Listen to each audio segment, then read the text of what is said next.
Let me introduce you to Douchebag of the Week.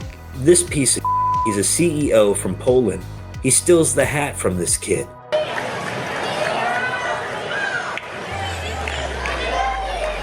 What kind of person takes a gift meant for a child right out of their hands? That's the question many are asking after a moment at the US Open went viral for all the wrong reasons. Polish tennis player Kamil Majchrzak has broken his silence on what happened when CEO Piotr Szczerek intercepted a hat intended for young fan Brock. This incident raises broader questions about adult behavior, public accountability, and how we handle moments when our actions affect others. He snatched a signed hat that was from a tennis star that was meant for that child right next to him in the crowd. That is literally the definition of taking candy from a baby. According to recent interviews, Majchrzak is offering a more nuanced view of what occurred that day. But observers remain divided on whether this was genuine confusion or something more troubling. The facts of what happened are clear. The interpretation of those facts, however, continues to spark debate. Let's examine what we know and what the key figures are saying about this unusual situation. On August 28th, Kamil Majchrzak completed an impressive victory over 9th-seeded Karen Khachanov in a 5-set match at the US Open. According to multiple reports, after signing autographs for fans, Majchrzak removed his cap and appeared to offer it to young Brock in the crowd. What happened next was captured on television cameras. Piotr Szczerek, identified as the CEO of Polish paving company Drogbrook, reached for the hat as the boy was attempting to receive it. The child's reaction, saying, "What are you doing?" suggested this was unexpected. Majchrzak has since stated to the New York Post that he was super tired and super excited for the win, and admits he just missed what was happening in that moment. This raises questions about awareness and responsibility in such interactions. The incident quickly spread across social media platforms, generating significant public response. In his most detailed comments about the incident, Majchrzak told reporters, "I was pointing, giving the hat, but I had a lot going on after my match. After being super tired and super excited for the win, I just missed it." What stands out in Majchrzak's response is his measured approach to the controversy. Rather than condemning Szczerek outright, he suggested the CEO was acting in the moment of heat, in the moment of emotion. This perspective becomes more complex when considering that Szczerek reportedly sponsors Majchrzak's tennis federation in Poland. Some observers argue this sponsorship relationship may influence how Majchrzak discusses the incident. Others suggest his response demonstrates genuine sportsmanship and a desire to de-escalate conflict.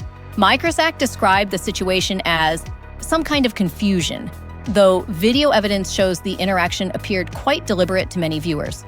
According to multiple news reports, Piotr Szczerek's initial response to criticism was defensive. Sources indicate he made statements including, "If you were faster, you would have it," and reportedly threatened legal action against critics. However, Szczerek later disputed many of these attributed quotes, claiming in his formal apology that statements supposedly from him, his wife, or his lawyers creates questions about information accuracy in viral controversies. A businessman who was caught on camera snatching a tennis player's cap from a young fan at the US Open has issued a grovelling apology today. What really should have been an unforgettable moment for a young fan has gone viral for all the wrong reasons. The so-called hat snatcher today posting this apology. "It was never my intent to steal away a prized memento from the young fan." In his eventual Facebook apology, Szczerek stated, "I take full responsibility for my extremely poor judgment and hurtful actions. It was never my intent to steal away a prized memento from the young fan." The business impact was significant. According to reports, his company received hundreds of negative reviews, with ratings dropping substantially on review platforms. This demonstrates how quickly personal actions can affect professional reputations in the digital age.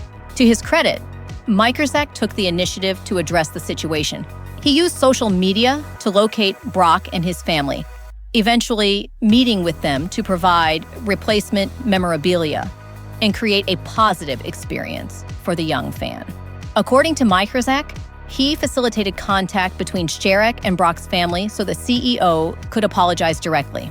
This suggests Majchrzak prioritized the child's experience over public controversy. This incident reveals several important considerations. How do power dynamics affect public interactions?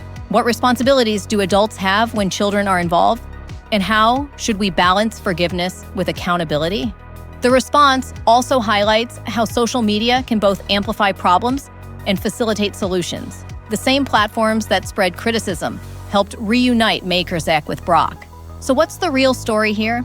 A millionaire who learned that money can't buy back reputation, a tennis player who showed what true sportsmanship looks like, and a kid who got an even better ending than anyone imagined? But here's what we haven't told you yet. Piotr Szczerek's full response when he finally broke his silence, what he revealed about that day, will completely change how you see this entire story. If you think you understand what really happened at the US Open, you need to. Until then, see you in the next one.